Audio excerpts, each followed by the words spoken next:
Good evening. Number of you asking about the lighting project coming on the street, and we are going to get on with that really soon. Tonight I just want to go over the 555 pulse width modulation LED dimming circuit.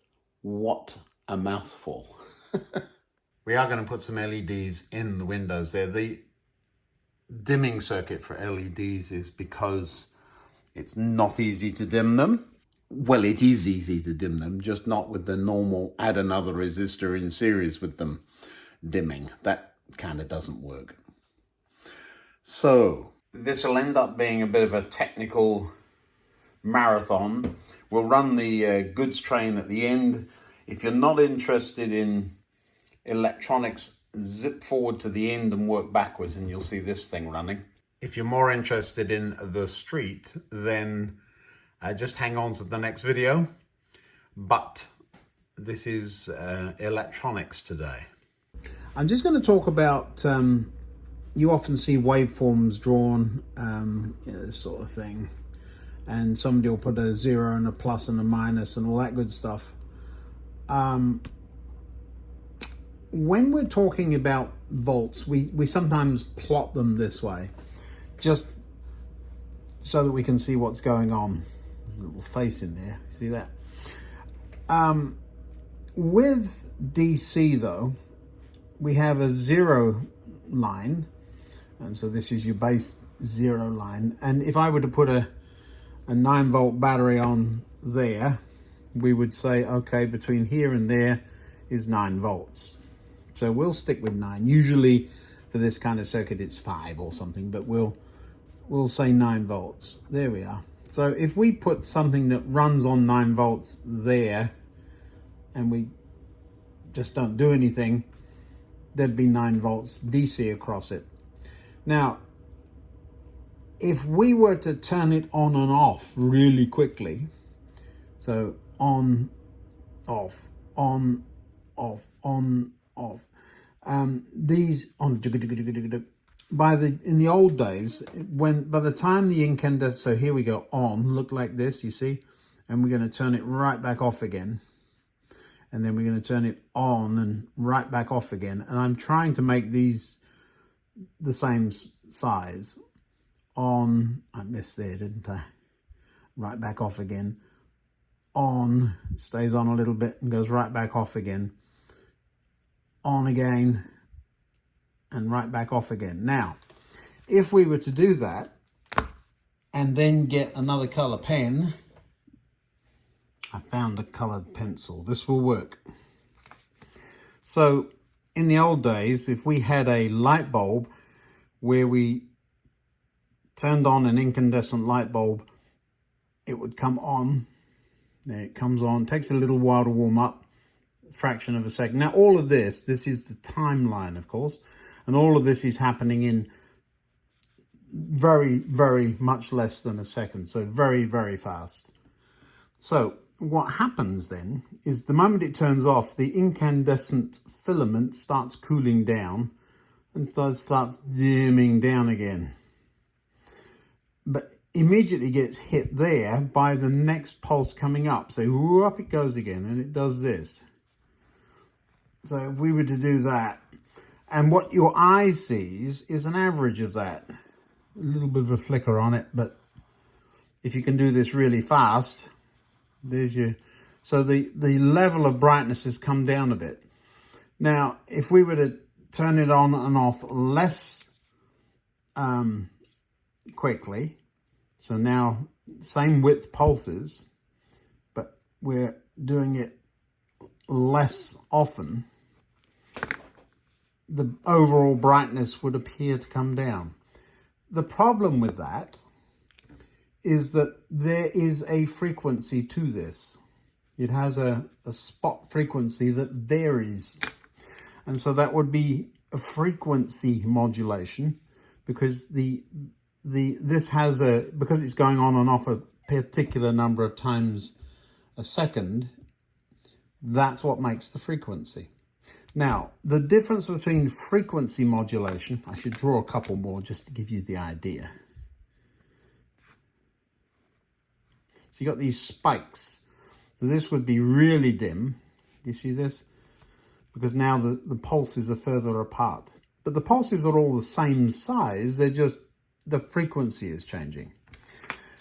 The difference between that, frequency modulation, or rapid turning on and off, is we're going to go to pulse width modulation, and instead of that, we're going to, it's still DC, because there's only a positive. So that if you're using a diode, all of those pulses pass and produce light. It's not going down here. Although you could argue there's a midpoint. No, we're not going there. All right, pulse width modulation.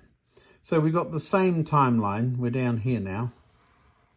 And what we're going to do is I'm going to draw a 50% duty cycle. So it goes on. We're down here now, battery. Goes on, goes off, stays off, goes on, stays on, goes off. Am I getting this about 50%? Something like that. That would be what's called a 50% duty cycle. So for half the time, it's on, and half the time it's off.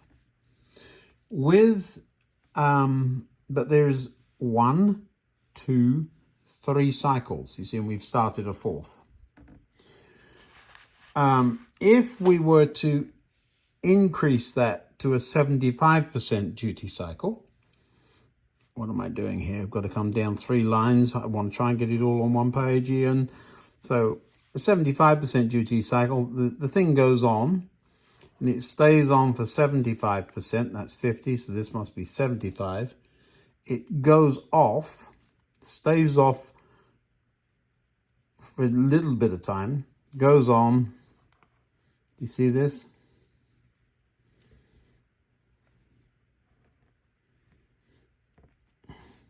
There's always one line you're going to get wrong. Sorry. So now we've got, and then it goes on again there. So we've still got, on the 50% duty cycle, we had, that's 1 cycle, you see, on to the next on, that's 1 cycle, 2 cycles, we got 3 cycles. In the same space with a 75% duty cycle, same frequency, but now the pulse width has changed. So we're modulating or changing. Modulate simply means to change. Well, I was hesitating. You heard my hesitation. I can't keep it a secret. There's more to it than that. But basically means to change. So 75% on, 25% off. Now, if we went to a 25% duty cycle, then what would happen is the thing would come on, bloop, and it would stay on for that much. 25% of the time. This is still your base timeline going that way. And now it's going to stay off for 75%. So now it's going to stay off all that time. And then it's going to pop back on there. And it's going to go on for only 25% of the following cycle. Go off all the way to there, on, off there, and on. Do you see that each one of these is the same frequency? There are the same number of pulses. Let's say this were 1 second. This is a frequency rate of 3 hertz then, or 3 cycles in 1 second. I can't bear not to have an arrow on the line, or a 0. I'm just messed up. So 50% duty cycle, 50% of the time it's on and 50% off, 75%, and this is a 25%. Now, if you were to take the average of all of this, what would be the average, not volts, but we're talking about power here. Just talk about power for a minute. You would have to shade that in. There's that amount of power. That amount of power. Now, what is power? Yes. Volt amps. So the amount of current flowing with the amount of volts. And you can add all this up. And then you can add all this up. This is how much power there would be. It's the area under that line. There we go. I'm oversimplifying. Remember, don't crucify me, anybody that's really an electronic engineer still. Alrighty, so what we're going to do here is we're going to count up here. We've got 1, 2, 3, so that's 3 halves, so that's 1.5 whatevers. It's a play on words, okay? And this one we've got 1, 2, 3, so that's 1.5 of them, plus another one. So this one's got 2, is that right? And then down here, we've only got a little bit and a little bit and a little bit. So this is going to be half of that. So this is 0.75 whatevers. And this is 2. So can you see, whatevers, can you see now that if you used this, or this, or this one would be the most amount of power, this one would be the middle, and this will be the least. And the amount, or if you were putting a diode on the end, this is the battery powering all of this, remember, it's been sitting over here minding its own business. If you would, what is on that piece of polystyrene? It gets everywhere. The flicker rate is identical on all 3. Now, I don't like the particular LEDs that are up there. Let me turn them on and you'll see what I mean. Can you see that flicker? It doesn't matter what brightness level I put them at unless it's all the way up. I'm turning them down. Let's turn them off. The flicker rate is identical unless they're all the way up. And then they're really bright. So the flicker rate is identical right across all. I can't see that with my eyes. Sometimes a camera can. But we're going to build a little circuit that just does this. Now, if I turn the page, let's turn one page. All we're doing, let me cheat here so you can't see what I'm doing. That's one pulse. All we're doing, I had this ready, and then I tore the page out. All we're doing is making a circuit that will do that with the pulse. It will vary the width of the pulse, but there's a firm off point. In other words, the frequency of the pulse will stay the same. So we've got not frequency modulation, but pulse width. You see the width, that's what they're talking about. Pulse width modulation, that is enough of a cure for insomnia talk about pulse width modulation. Let's just build a circuit that does it, shall we? Now then, for those of you who really already get this stuff, I'm really trying hard to keep it really simple and enable some new people in the hobby to get into some of this stuff in a way that's really going to help them apply some of these electronic principles to modern day layouts. And it's a lot of fun. And I think some of you certainly have said, oh, please send more, please do more.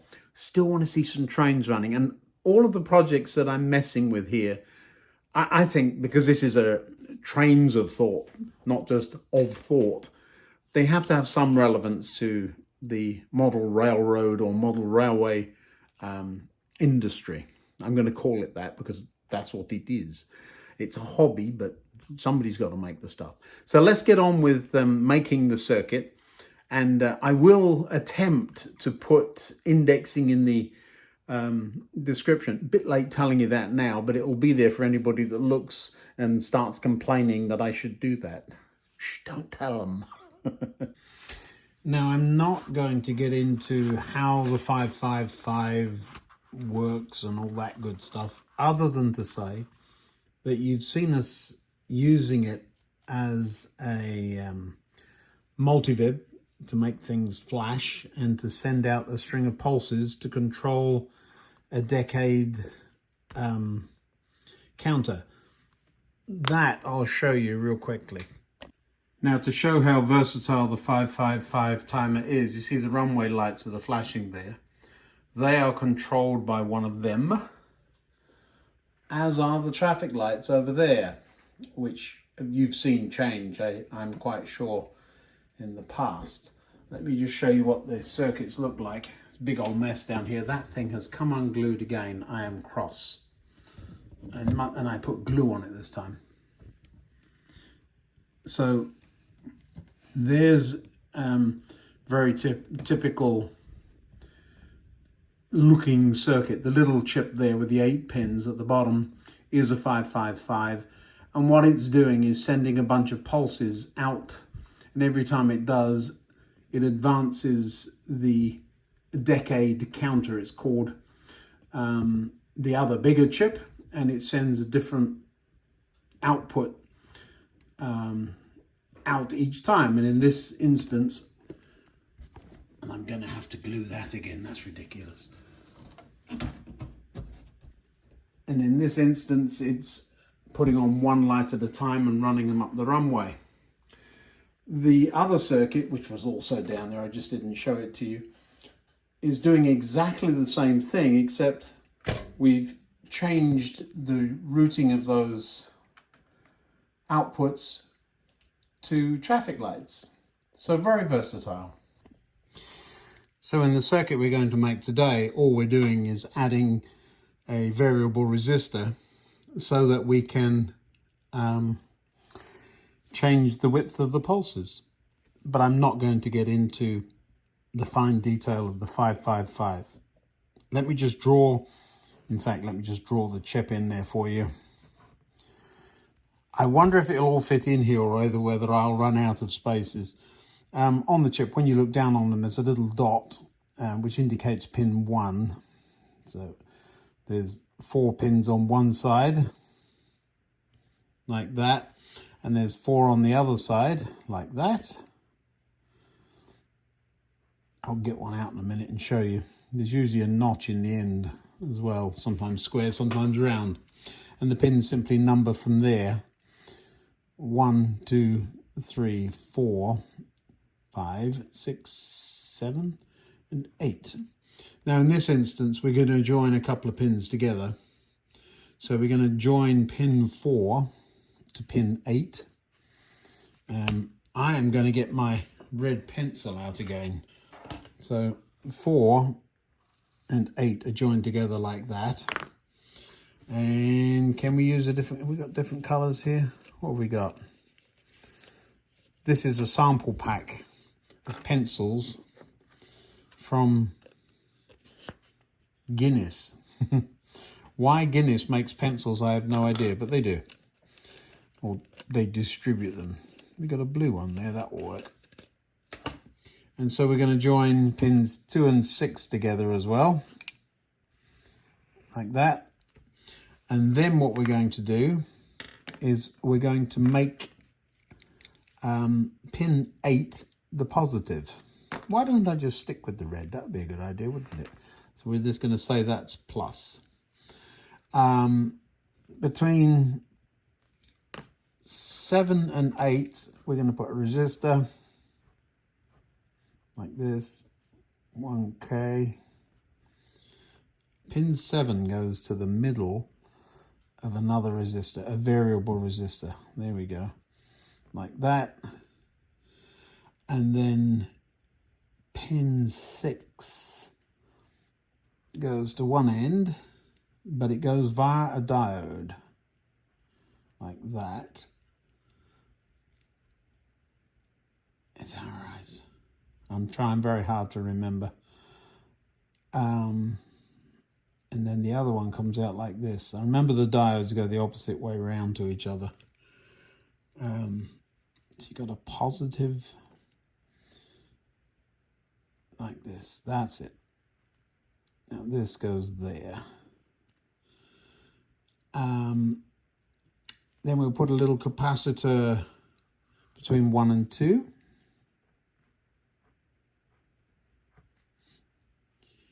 And then we're going to put a resistor to the output down this way. And that will be, what value? I want to say 1K, but we can probably go a whole lot lower. Let's go 120 or something. 100 ohms, something of that order. And then we want pin 1 also has to have that same. I'm drawing it the old-fashioned way, people, I don't mind. There we are. This is the minus, so plus and minus. And we have output, which obviously goes between there and there. And this will be the pulse width modulation. This is the bit that will control it. A couple of diodes. Messy drawing. I will redraw that as usual onto a card so that I've got it, and we'll have a look at it then. Okay, so here's the redrawn. I'm going to leave that up for a second or two. You can still frame it if you want to. 100 nanofarad is the capacitor up here. These diodes nominally 1N4148s, but pretty much anything will work. 100K in there. You could use, yeah, it's kind of high, but it'll work. This resistor, I haven't put a value on it, but around 100 ohms, something like that. Let me write that on there. I'm a little nervous about that one.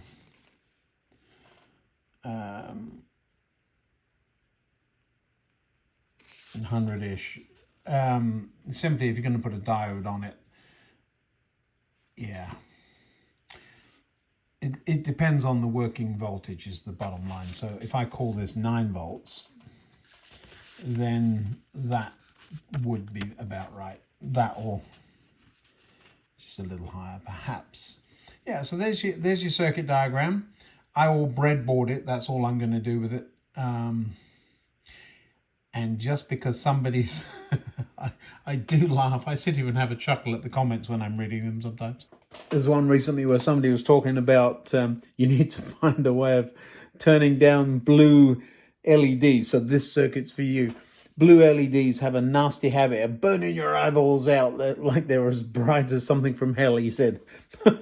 It is true that blue light does affect some people quite dramatically. On some of the aircraft I work, the lighting in the cabin used to be bright blue, and it was, but whoever designed it thought it looked great. And they've changed the color and dimmed it down, and now it's a whole lot better. But I understand entirely because of that. So yes, we'll use a blue LED, shall we? So I'll prop that up in its normal space so that I can see it, and then we'll build it down here on a breadboard. Oh my word, it looks like a mess, doesn't it? Let's just scale it right down. This is a box of, how many's in here? 50. I did see a packet I had of them. Where's that gone? I'll show you. It's in here. Is that it? Yep, that's it. It's been in there for years. So this is little baggie of them. 555 and 556. A 556 is simply two 555s in one package. Sometimes you want two. There's a data sheet in there, which I think is why I've kept this. And that little baggie would have cost as much as this box, which is why I buy them this way. The data sheet is kind of handy once in a while. But if you needed just one, which is all we need today, these are not CMOS or sensitive. You can lick them if you like. They're fine. Just don't eat them. So that's one of those. The capacitors, that's all of these. They are kind of hard to read. There is a number on there, but I write it on the back of here. You see this? It's a 104, which is 100 nanofarad. which is what we need. So we need just one of these, and I'll find one that, see, there's one I've taken out of there. You buy these in a bag, and all of that would come in the bag. And then they sit around in your workshop for about 300 years, and you finally use them, and you can't find, see, look, the tape is all goopy, but that's what we need.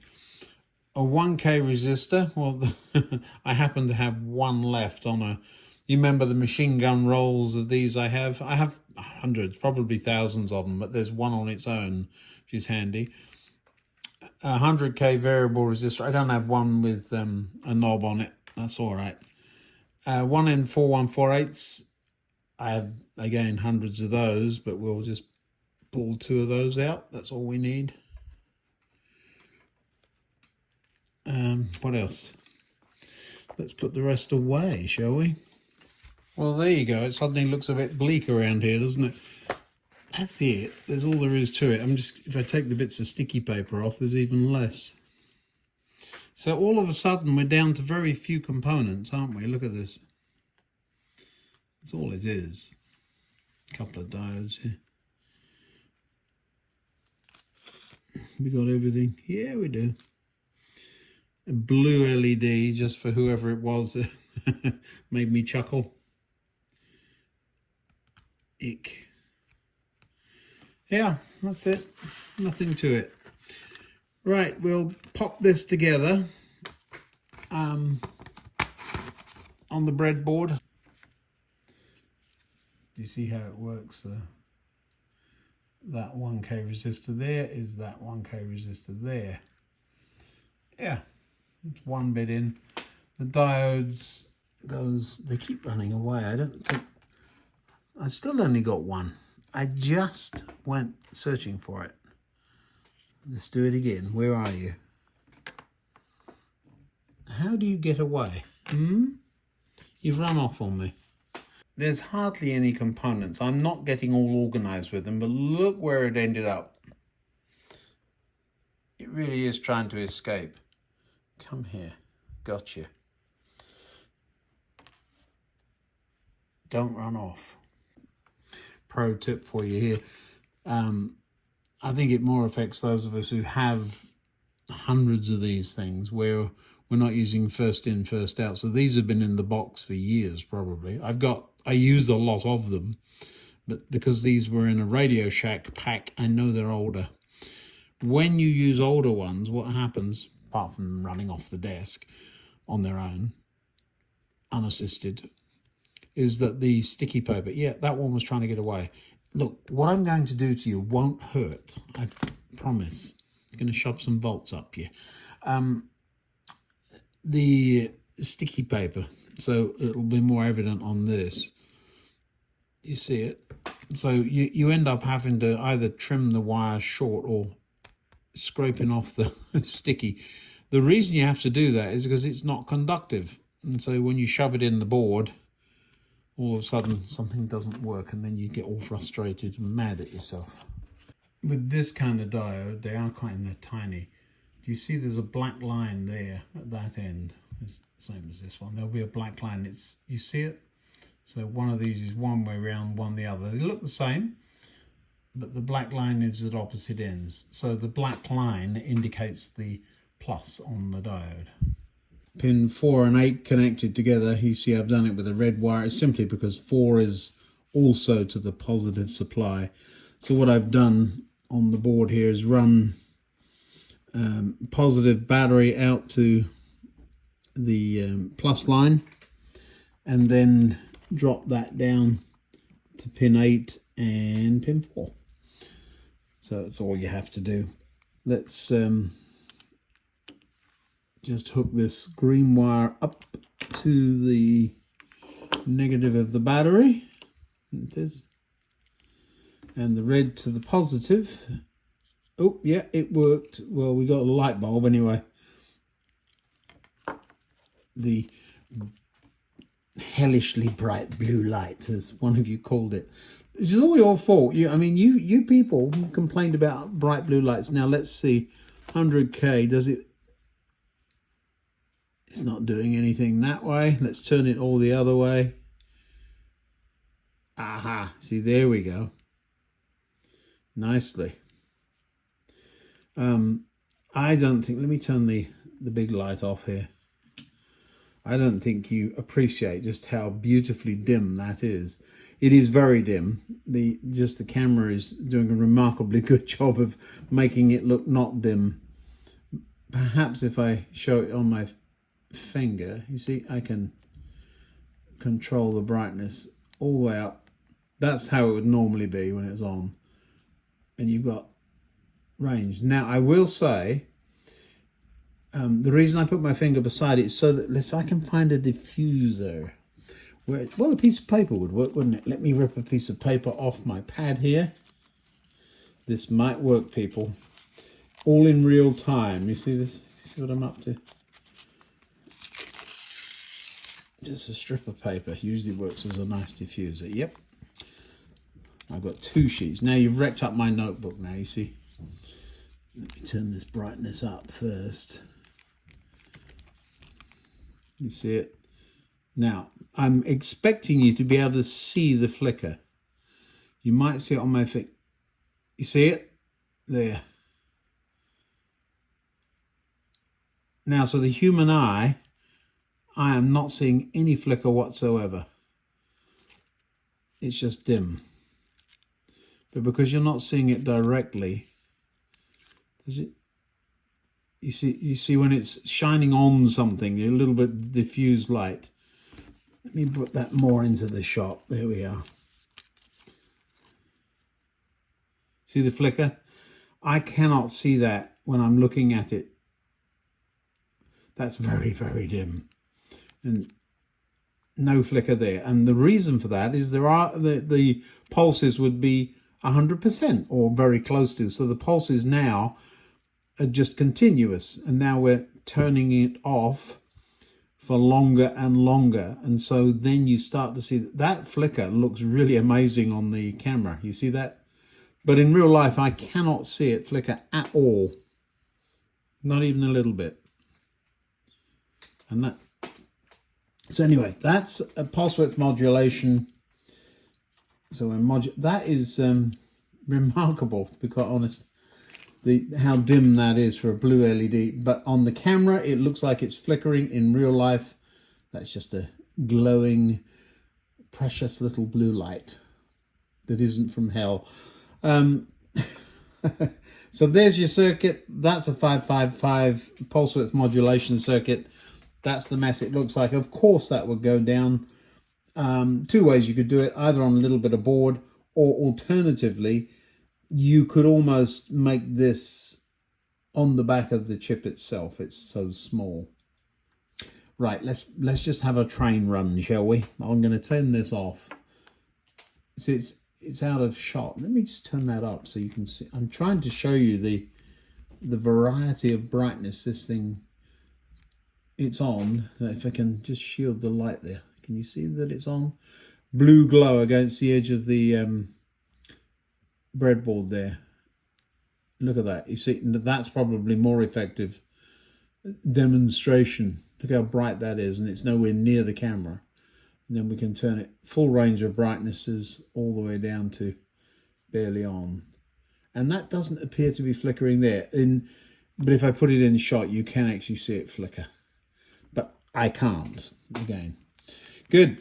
So diffused light will sometimes be your friend. Let's turn this off because I don't like blue light any more than you do. And we'll watch a train or two. Well, we're in a very similar position that we were the last time you were here. I'm just going to let this go by.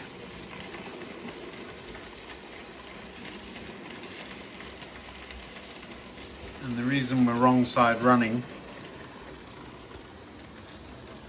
is there's another goods train. Did you see me move that piece of wood there? So the Gronk is doing some shunting. Right here is an interesting little beast. Let me pick it up and show you. Somebody said to me in the comments the other day, since it only runs on its own, have you ever considered taking the hooks off permanently? I immediately went and looked, and I remembered the reason why I haven't. They are not removable. Well, they are, with a Dremel. If you take them off, they're not going back on. So that was, this thing used to double head, I suppose you'd call it, with the 3-car sets. I have a couple of 3-car units, and I would occasionally double head them. So that's why it still has hooks, but I've never used it since the layout has started to improve with anything other than just itself. So I might be brave one night and have a snip. If you see it missing hooks, that's what I've done.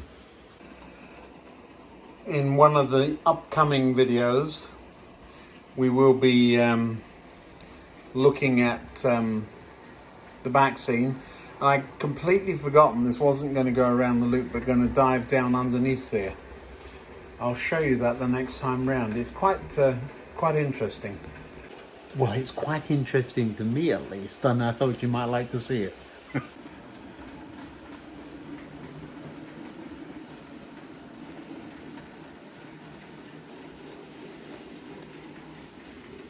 There is a version of the Gronk with sound. I don't remember them having sound. I thought they were just silent. I'm joking, of course. When I saw them as a kid, there was no sound because they were seen through a train window. This is the one I remember in the early 60s. I'm dating myself, aren't I? There's our new street, which we'll be getting on with in the next few videos. This is the main line that goes up and back, and here's where that junction is. Train's coming on this side today. Usually it will be over there, of course, but it goes through this single slip. You can't go that way, and goes off down there. So the 2 lines on the right here are just there and back, and this one goes down to the other there and back. I'll try and show you as it does it. So it's already on the incline, and it will disappear quite quickly at 1 in 70 or something like that, down below there, and then there's this deep gorge for cutting. If I'm here, you really don't see the train, just the tippy top of it there. You see it? Going down and disappearing under there, where it's joining up with the loop at the bottom.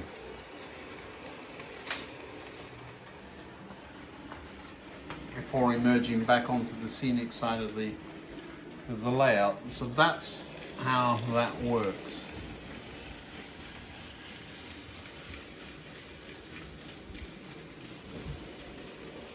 It says a crossing on a bridge. The why? I did not want to pour ballast all over the place, but then realized I couldn't have a bridge that wide. I just didn't want to put ballast. I didn't know how to do it. I just didn't want to do it anywhere near points, in case I changed my mind and saved all the money with the points. But I will. That's a block section starting right there. You see that? Must paint those wires brown sometime. Good bit going on, isn't there?